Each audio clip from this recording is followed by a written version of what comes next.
Minnesota Wild trade rumors keep on swirling with the Four Nations face-off well underway. More reports are coming out about top Minnesota Wild forwards being on the trade market, and many teams looking to trade to this Minnesota Wild team.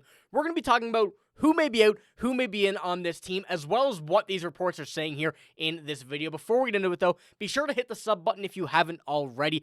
All your Minnesota Wild news will be right here on this channel. If you're looking for a spot for all of that, make sure to hit the sub button. It's free, and also you will get everything throughout this Four Nations face-off, heading to the trade deadline, into the offseason, and beyond. So be sure to hit that button. But without any further ado, though, let's get into this report here, starting off with the first topic of this article, which is kind of featuring a move for Marco Rossi.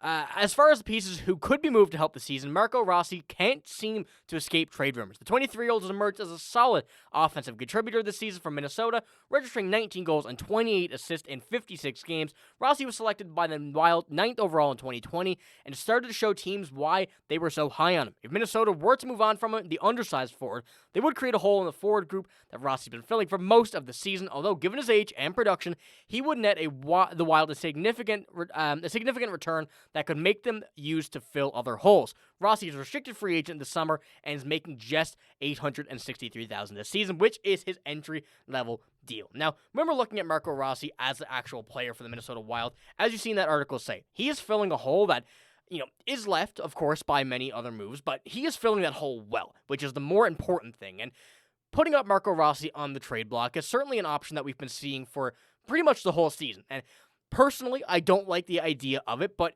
as the article kind of mentioned as well, you have to also think about the age, the contract that will be coming up, everything like that playing into what the amount of value he would have to this team in a potential trade. But also in the value that he has for this team now, it's very significant. He's a big part of the Wild and goes on when you're looking at his stats. 56 games, 47 points in 56 games, I should say.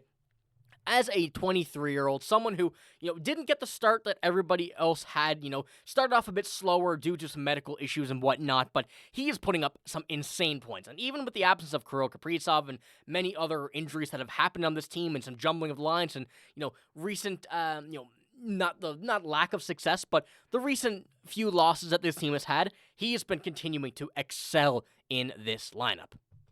And as we look back to when he was in the AHL and with Iowa and waiting for him to get called up, people were calling for him to get to the NHL. There was nothing else he had to show with Iowa. It was ready for time. It was time for him to come up. And now that we're seeing it, the reports of trades for him certainly are very prominent in the entire thing for the Minnesota Wild, the entire trade deadline, as the Wild really aren't scheduled to make a lot of moves on paper and whatnot.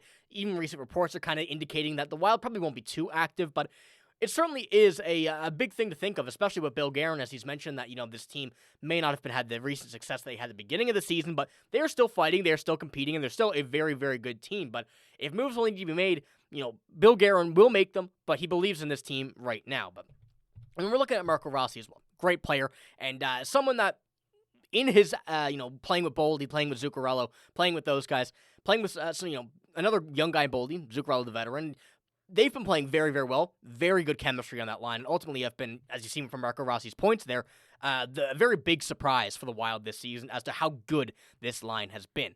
And when we kind of pop into this next screenshot here, what the Wild are looking for, according to this report, is a top 6 forward. And now, with that whole situation, you're seeing Kirill Kaprizov on the IR, you're seeing some injuries elsewhere, and it is certainly a big thing when you have many of these guys out and your depth is not what you're looking for on that top 6 forward. The depth is great, that's a big thing that the Wild have played with well and have able to find success with, but when you're looking for top 6 players, the lack of those surely sticks out just a tiny bit for the Minnesota Wild. And this is what this article here is talking about on that front when looking for potential trades. It says, the Wild have been operating a patchwork forward group since Kaprizov went down with an injury and were further depleted when Eriksson Ek was also missing time. The Wild's forward group looks like a mishmash of journeyman forwards, young skilled forwards, but in reality, they've made a middle-of-the-road offensive team, 17th out of 32. Minnesota could benefit from an additional top 6 forward who could displace some of the forwards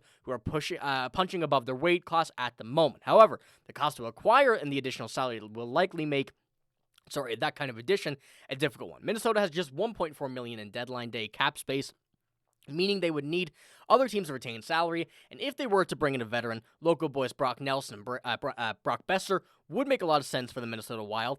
They would also represent major upgrades in the top six. However, both men have salaries north of $6 million and would likely be too rich for Minnesota's taste this year. And we know the killer buyout contracts from Zach Parise, Ryan Suter, both not expiring this year, but that $14 million done this year. That is a major relief. So when you're looking at this, there's nothing that you really need to force necessarily in a contract like those two. And of course, Brock Nelson, Brock Besser, both Brocks are playing very, very good this season. Both are, making not a lot of money, but in terms of the Minnesota Wild's cap space, it is quite a bit of money, especially with how much they are currently making and what those teams that they are on in the Vancouver Canucks and New York Islanders would be willing to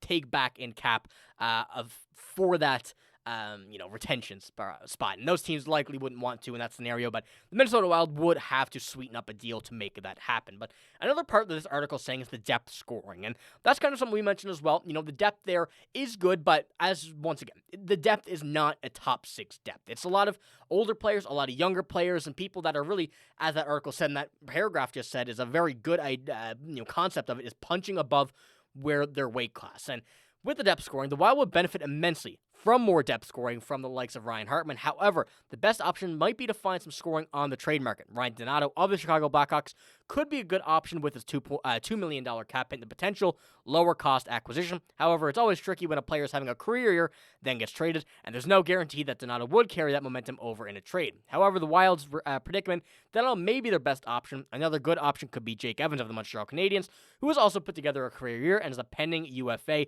just like Donato, at 28 years old. Evans has never topped 30 points this season, but with 11 goals and 16 assists in 56 games this year, he will most certainly set career highs and should be a nice payday this July. And when we're looking at Jake Evans, I do like his concept a lot more than Ryan Donato. May not be the better player. Ryan Donato certainly has been in the NHL longer, certainly has really had that, seems more of experience in other locations, but Jake Evans is a potential that, you get him. He is a UFA, but could re-sign pretty cheap. He's having a very good year, and I've got the opportunity to see him play live this year, and watching him live, watching him on the ice is something that, really, you get a bigger idea of who the player actually is than when you're seeing him on TV. He is very noticeable on the ice, which is a big thing and something the Minnesota Wild would love to have. And of course, seeing Jake Evans, a younger player who's having a career year, playing great on a not so great Montreal Canadiens team, I love the idea of bringing over Jake Evans as that depth scoring piece and putting him in the bottom six.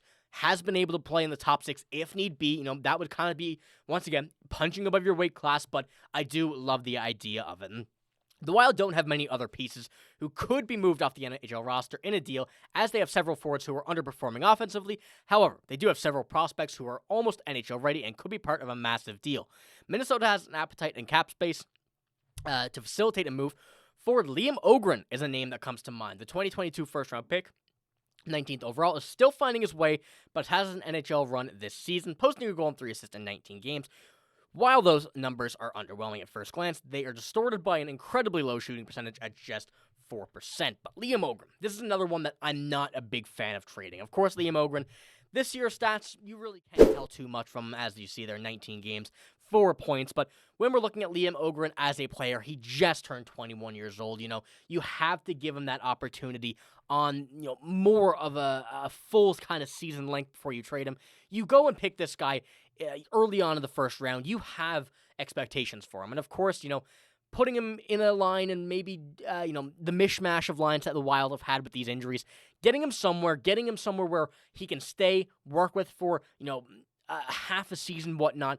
That's where you can really determine. But I don't think, and I personally, don't believe that you can judge a player by 19 games in the NHL.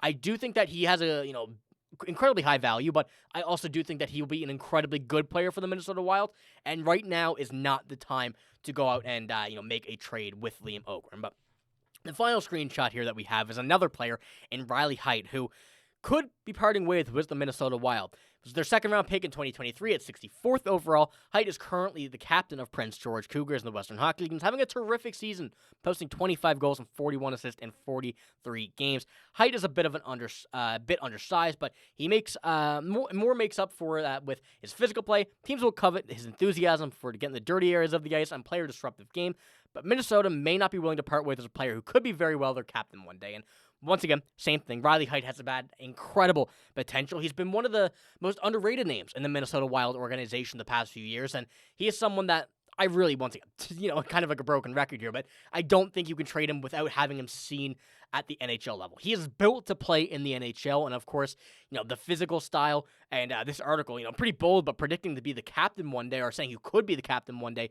He has that play style of getting in the dirty areas, playing where, many players don't like, really in a sort of a sense of a Brad Marchand style of player, which is, big shoes to fill, but certainly with that physicality aspect of him, while also being an incredibly skilled player, that's where we see a guy like Riley Heidt really shine, and I don't think that is another viable trade option for the Minnesota Wild.